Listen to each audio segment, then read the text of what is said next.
Hi, I'm Craig with ApplianceVideo.com. Today, we will be taking a look at the control box on this Maytag top mount refrigerator.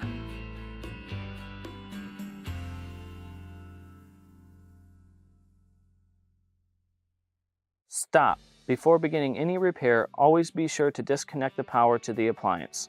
It is also recommended to test the outlet for the proper voltage. Remember to also turn off the water. A faulty control box can often result in many different symptoms, such as your refrigerator not cooling, your freezer not cooling, maybe the sides are really hot because it's not sending power down to the condenser fan motor. Now, click on the link below to view this repair video. ApplianceVideo.com guides you step by step, giving you the confidence to avoid recalls and callbacks, also saving time on repairs. Whether you're up against an uncommon repair or the latest appliance on the market, our videos have been created with you in mind.